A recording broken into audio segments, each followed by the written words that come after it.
Washington, Reuters, President Donald Trump trademark S drive to overhaul the U.S. tax code headed toward a new drama on Tuesday in the Senate, where a pair of Republican lawmakers demanded changes to the party trademark S tax bill in exchange for their help in moving the measure forward. Trump was due to lobby Republicans at their weekly policy luncheon in the U.S. Capitol, with the Senate poised for a possible vote on tax legislation as early as Thursday. The president has called on Republicans to deliver a tax bill to his desk before Christmas. But a Senate Budget Committee hearing on Tuesday, which Republican leaders hoped would send legislation to a full Senate vote, has become a potential hurdle, with Republicans Ron Johnson and Bob Corker saying they may vote against the measure. Their opposition could be the first major obstacle for the Republican tax overhaul in the Senate, where political infighting killed the party trademark S effort to overturn the Obamacare healthcare law earlier this year. Both lawmakers contend that they are ready to back the tax cut package for businesses and individuals if their separate concerns are satisfied. Corker, a prominent fiscal hawk, wants a measure that would prevent the tax bill from ballooning the federal deficit. Johnson wants a better deal for so-called pass-through enterprises that include small businesses. Ethies is all very constructive, Corker told reporters on Monday, even as he acknowledged that he could vote against the legislation. We are all working in a very constructive way. ETA trademark S non-stop Two Republican no votes at the committee hearing would come as a blow to the fast-track drive by Republicans to seize their first major legislative victory since Trump took office in January.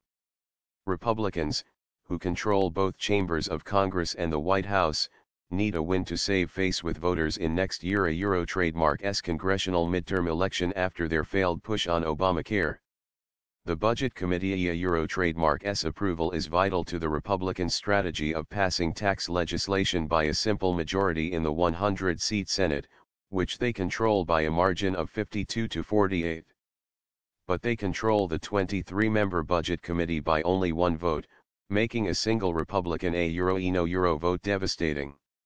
The Senate bill would slash the corporate tax rate to 20% from 35% after a one-year delay. It would impose a one-time, cut-rate tax on corporations trademark foreign profits, while exempting future foreign profits from U.S. taxation. But it would also add more than $1.4 trillion to the federal deficit over the first decade, according to congressional analysis. Republicans have said that economic growth spurred by tax cuts would generate enough new tax revenue to eliminate any new deficit. But the nonpartisan Joint Committee on Taxation is not expected to release a full macroeconomic analysis of the tax bill ahead of a Senate vote. As a result, Corker and other Republican deficit hawks, including Senator James Lankford, have been holding talks with Senate tax writers and the administration about adding a provision that would raise tax rates if revenues fall short of expectations.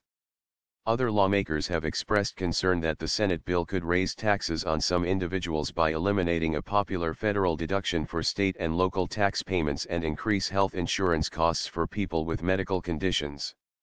The Congressional Budget Office, CBO, another nonpartisan research unit of Congress, said the number of Americans with health insurance would fall by 13 million by 2027 under the Republican tax bill, which would repeal an Obamacare federal fine meant to encourage people to buy health insurance.